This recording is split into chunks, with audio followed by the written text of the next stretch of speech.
Hi everyone, welcome back to my YouTube channel. Dear friends, इस video में हम discuss करेंगे जो अभी हाल में ही Himachal Pradesh Public Service Commission की ओर से एचपी सेट का जो एग्ज़ाम कंडक्ट करवाया गया है, उसके रिगार्डिंग हम इस वीडियो में डिटेल में डिस्कस करेंगे। तो मैं बता दूं, मैंने खुद भी एग्ज़ाम दिया है और मैंने बहुत सारे लोगों के साथ इस टेस्ट के बारे में डिस्कशन किया है और जितना डाटा मैं कलेक्ट कर सकता था मैंने सर्वे भी इसमें करवाया अपने यूट्यूब चैनल के माध्यम से।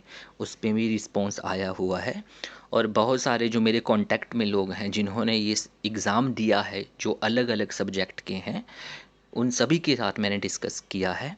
और मेरा सब्जेक्ट जैसे कि कॉमर्स है तो मेरे कांटेक्ट में काफ़ी लोग कॉमर्स के हैं, तो मैंने उन लोगों से भी इसके बारे में डिटेल में डिस्कशन किया हुआ है और उसी के आधार पर मैंने ये वीडियो बनाई है।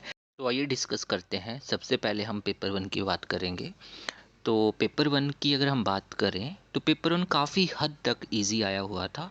जितने भी लोगों से मेरी बात हुई, लगभग उसमें से 75 टू 80% लोगों ने यही कहा कि पेपर 1 काफ़ी हद तक इजी था, आसानी से क्वेश्चन किए जा सकते थे, ज़्यादा लेंथी क्वेश्चंस नहीं थे, डायरेक्ट आंसर देने वाले क्वेश्चन उसमें पूछे गए थे। हाँ, एक दो चीज़ें जो पेपर 1 में रही, उसमें सिलेबस को कम्प्लीटली फॉलो नहीं किया गया है।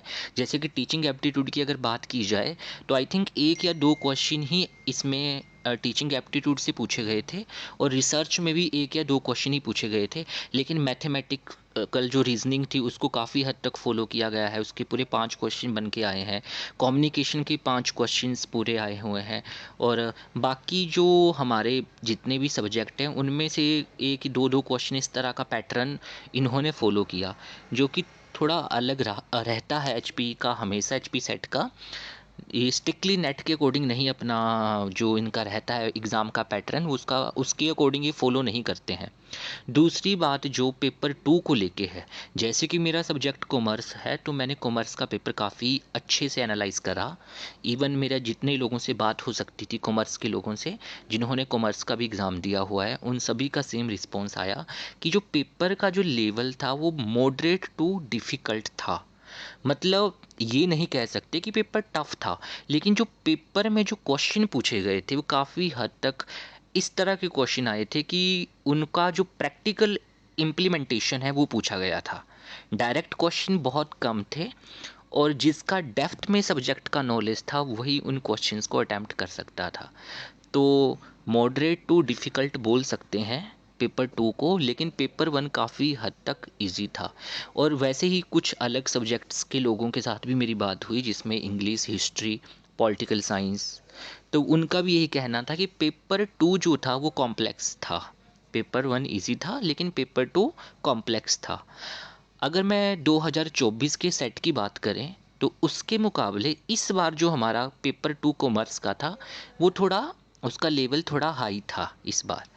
तो मेरिट भी डेफिनेटली कम जाएगी। लास्ट ईयर जो मेरिट गई थी अनरिज़र्व की वो 56 पॉइंट समथिंग गई हुई थी, लेकिन इस बार जो हमारी अनरिज़र्व की जो मेरिट रहेगी वो 55 टू 60 के बीच में ही रहेगी। तो मैं एक अलग सी वीडियो भी बनाऊंगा एक्सपेक्टेड कट ऑफ की, इसमें बस मुझे यही डिस्कस करना था। बाकी आप लोगों की कोई क्वेरीज़ है, अगर कोई क्वेश्चंस है तो आप कमेंट कर सकते हैं। हर क्वेरी का आंसर मैं कमेंट बॉक्स में ज़रूर दूंगा। बाकी thank you for watching this video. अगर आपको ये वीडियो अच्छी लगी है तो do like it and subscribe my channel.